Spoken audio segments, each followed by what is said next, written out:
Now, you also bring up inflation, which is going to be a huge topic as the economy moves forward and rebounds out of recession. What can investors do to protect themselves from inflation? Well, I think to protect yourself from inflation, you should do what the Chinese are doing. Because the U.S., Bernanke and those boys are printing trillions of dollars and not telling us about it. I mean, I think it was Bloomberg that just sued the Fed for, you got to open up your books.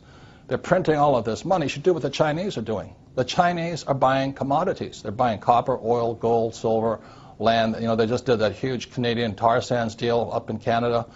So that's all I've ever done. If you look at my investment portfolio, I started investing in oil in 1966, real estate in 1973, and I have my own gold mine and my own silver mine. So if you're afraid of inflation, which you should be, I would think silver is the #1 investment today. Silver is a smoking deal. And silver at about $15, $16, $20 an ounce, average Joe can do it. You just cut out your Starbucks for a while and go buy some silver. You're in the game. Silver is one of the biggest things against inflation you'll ever see. Great investment. Are you personally buying silver? Absolutely. I mean, I've been buying it for years, so I just love silver. But I was buying it at $3 an ounce. Today it's about 15.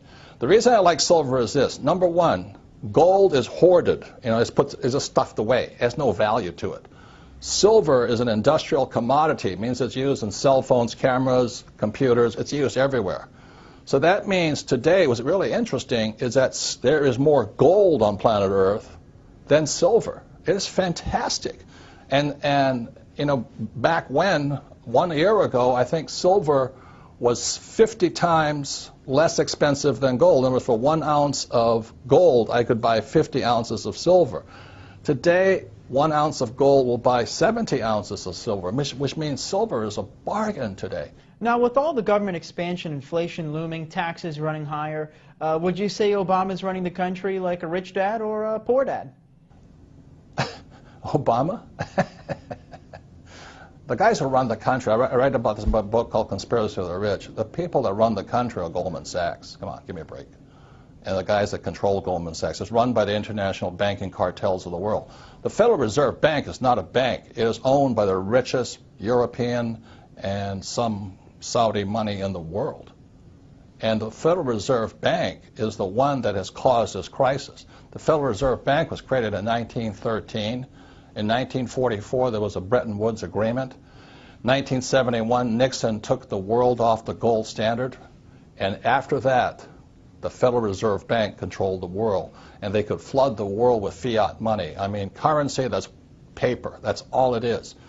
And throughout history, any time a nation has gone to fiat currency, in other words, government-sponsored money, the money has absolutely gone to zero. It has no value. So that's why you see gold fluctuating right now and silver fluctuating right now, oil fluctuating right now.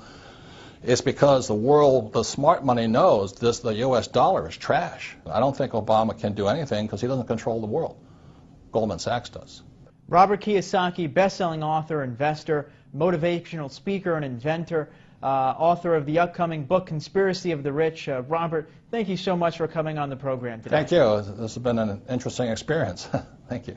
Signing off, I'm Dan Mandrew for Newsmax TV Money.